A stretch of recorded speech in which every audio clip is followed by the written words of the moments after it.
السلام عليكم ورحمة الله وبركاته. من والبعض نقد هوني سمعت وحيدين هيا برنامج رقيمة بدن دادوني سام مريكن التكتيد مالمها مريكن عاد لغو واشي سيد إيسي قاعد قلت لك كريسيد أنت أنا كارين بيشة طبعا وهذا دادوني سمركين مريكن كهالكي هالي دانتيو مليون مانك يضد بدن أي موقتها أي مرين قفل برين وحيسين oo malaynaya marka aad maqashay Mareykanka loo socday inaad soo eegtay wadadan dheer baa ay ka bilaabanaysaa safarkeenuna tanalka aad arkaysid marka insha Allah taala dadka dadka xiiseynaya inay sanadkan ka mid noqdaan dadka Mareykanka doonaya waa barnaamij qiimo badan dhowrka daqiiqadii kula wadaagi doona hadii Ilaahay idmo wadamada halkaas imirisid iyo jaaniska ugu fudud waayo qof walba maanta wuxuu doonaya inuu nolol kala sameeyo wadanka Mareykanka kale intiisa mashruucan xidhmin waliba waan ku sheegay bisha 7 oo waliba xilliga qababaha iyo barafiyada intaysan bilaaban jaaniskaad ku jirtid waxyaalaha aad u baahan tahay meelaha aad mari karaysid iyo wax badan ay ka qarinayaan dadka wadada maray aanu kooga ka nahay baa maanta halka joogay ka qarinayaan in badanba inaad ogaatid baan moogtay maanta ku hayaa wixii markaas su'aalaha waad weydiin karaysaa markaad barnaamijkan moogtay dhameysin maanta qof kastoo Soomaaliya jooga ama Afrika Yurub inamadii YouTube ka shaqaysan jiray cid walba maanta waxay ku leeyihiin wadada Mareykanka ee Latin America loo marayaba aadnay marka waxaan isweydiinaynaa waa wadadeeta ugu sahlan halteerto maadaama Soomaali badan hadda Turkiga laga xiliyo diyaaradii aad ka warhaysan warkeedii wadanka aad hadda intaad tagtid oo aad kasii tagi karaysid waa kee lacagta qarashka ee markaa kugu filan oo imisa iyo intaad bisha 7 la gaarin fursadaha aad haysatid aad markaa ma ogtahay uu kaga duwan yahay markii hore oo dhanba iyo marka aad tagtid maxaad kaga duwanaanaysaa dadkii hore dad baa jira ma ogtahay hadda beeni wax la dhex marayo dad badan baa la xidhay qofkii malaha iyo shuruudaha ma ogtahay lagaga baahan yahay dadkii hore u soo galay way barnaamijkan ilaa iyo 2000 iyo 2020kii waliba bishii 6 Soomaali badan baa soconaysay waa la isqarin jiray kaliya hadda waxay arkeen inta yar ee caanka Soomaalida inta ay kalkashan baa moogtay laakiin dhalinyaro fara badan oo Mareykanka hadda ka shaqeeya jirto jaamacadaha Asia Malaysia Turkiga meesha la yiraahdo Bangladesh meelahaas oo jaamacadaha ka dhigan jirtay kuwa ka shaqaysan jiray baa sanadkii hore ilaa 2022 corona marka laga soo noqdayba aad u kalay marka fursad socotay ahayd mana xirmayso dad baa lagu leeyahay kaliya dadkii hore baa la qaabilaya taasina ma ogtahay wax badan ma ogtahay kama jiro dad xaqiiqo rabtid kaliya oo inaad ogtahay xilliyada ugu habboon ee la baxayo meelaha iyo dadka lala xiriiriyo wadamada aad sii maraysid fiisayaasha aad ma ogtahay markaa helaysid aad soconaysid hadda maalin dhow arkaysid dad badan xaramka Ilaahay joogo cibaadaysanayo laakiin dhalinyaro badan u badan dadkaasi waa cibaado gudanaya laakiin qofku ajinta kalena wuu lahaa waxyaalo kale kugu qarsoon markaad xajka soo martay umrada soo martay fiisayaasha lagu soo dhufto ilaa Turkiga Malaysia wadamada moogtay martay Thailand oo kale marka dadku wuxuu doonayaa fiisayaasha badan buu rabaa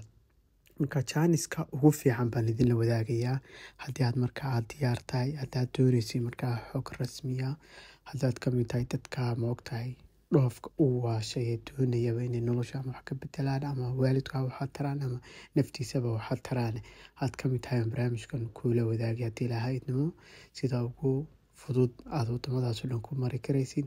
hadii aad ku nooshahay wadamadana adigu qof jaanis fiican baa watayba hadda aad barnaamijka daawanaysid aad Malaysia ku nooshahay Turkiga aad joogtid meesha la yiraahdo Thailand oo kale aad joogtid adigu ku fudud tahay inaad maanta wadada moogtay martid oo qarash ka yar qarashka dadkan ay ku tageen meelahan ka yar badad ugu moogtay ku tagaysaa dad wadamada ku nooshahay oo aad doonaysid ama arday ah ama dadka kale caadiga ku nool haba noqdo waxa kaliya aad u baahan tahay waa fiisa wadamada Thailand ama Malaysia marka aad ku nooshahay kala dad fiisadeeda haysatid oo hadhow aad ku soo noqon karaysid unba ugu muhiimsan laakiin dhalinyarada kale Soomaaliya joogta ayagana wadooyin badan baa ma ogtahay u furan qofkii sida rasmiga waxba ka doonin ugu warrami karayo. dad badan agency baa jira oo barnaamijkan oo kale markay arkaan aan doonayn dadka xog badan in lala wadaago oo dadka la dhaho iska socda barnaamij wax walba samee. marka insha Allah tacaala kaasaan waqti idin la wadaagay inta yaraan soconayay. waa kulli maalmihii iiduna hadda way dhammaadeen oo gabagaba ma ku jirnay iidii ugu faraha badnayd baa hadda la iska galay. marka haddaad leedahay waad soo bixi karaysaa, waad socon karaysaa, waad tahriibi karaysaa, laakiin ujeedada ugu muhiimsan aad rabto inaad fahantid waxay tahay maxaad uga tegaysaa, maxaad u socotaa, waxaad doonaysa maxay tahay. keliya waa inaad noloshaada bedeshaa. noloshaadana maxaad ku bedeli karaysaa? waa inaad wax baratid oo qof caqligiisu ku filan yahay aad noqotid. khatarta aad maraysid iyo ta markaad ku jirtid teebaha culus. haddii khatarta markaad ku sugan tahay naftaadii iyo maalkaagii iyo lacag la-aan ku hayso waad tahriibi karaysaa ama waad socon karaysaa, wadadan dheer baad moogti mari karaysaa. laakiin haddaa intaasoo dhan ku hayn qofku inaad wax barataa, dalkaagi markaad wax ku celisaa. haddaad joogtay wadanka Malaysia oo kale oo wax ka dhigatidna iyaduna waa easy oo wadan waa si wacan baad moogto bixi karaysaa. waa informationkeedana waan ku siin karaynaa insha Allahu tacaala. laakiin waxaan ku leeyahay kulley markaad maqashay waa tahriib iyo Mareykan baa loo socdaa barnaamijka waa daawatay wax badan baa soo dhaafisay. kaliya waxaad ogaatay meesha Ilaahay arsaaqad kaaga qoray si yar baad ku tegaysaa. meesha Ilaahay kaaga qorina kuma tegaysid, soo maad garan. marka insha Allah tacaala haddii aad rabtid ba marka runtaan ku sheego wadamadan hadda Malaysia oo kale aad timaatid, Thailand oo kale wadamada iskaga yar fududaad moogtahay aad aadi karaysid. marka wixii information waad soo weydiin karaysaa, laakiin